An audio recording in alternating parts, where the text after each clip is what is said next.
Кояш офыкны кызартып боюга таба бара. Олысы кишесе мәчеткә ашыга.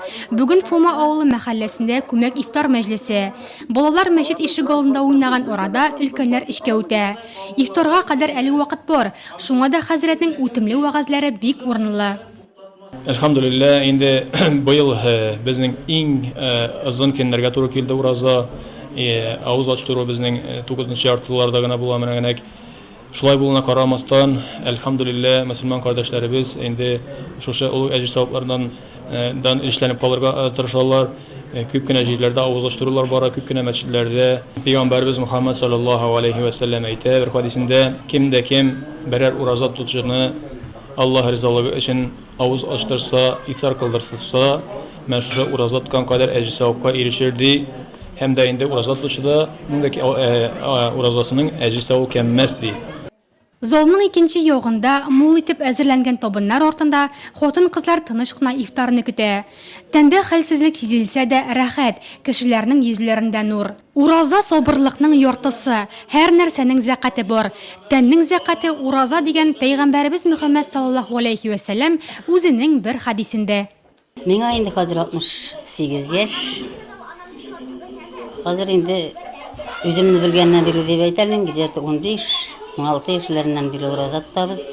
Язында да туры килде, көзендә дә туры килде, кышында да, менә бу елсы кебек эссе җәйләрендә дә туры килде, әлхәмдүлиллаһи раббил аламин.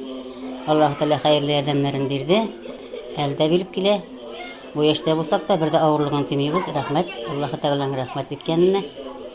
Менә инде бүген авылдашларымны җыеп, бергә киңәшеп, үзебезнең имамыбыз белән киңәшеп, ифтар мәҗлесе җыярга булдык.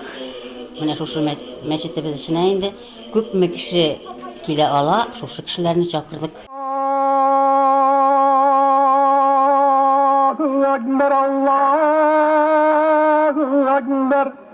Авыл өстендә азан яңгырай, куллар хөрмәгә, суга үрелә.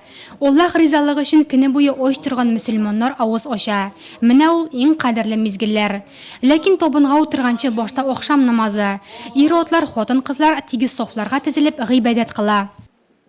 Миңа 19 яшь. 14 яшьтән бирле мин ураза тота башладым. Ураза тотуны мин әтиемнән карап тота башладым. Чөнки әтием шушы мәчеттә Фома авылында имам булып эшли, хәзер күптәннән бирле 18 елга якын.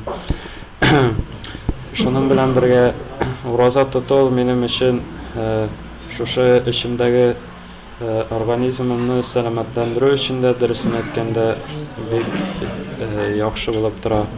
Бу вакыт аш бүлмәсеннән тәмле исләр аңкый. Кызларның ихлас хезмәте табында күренә.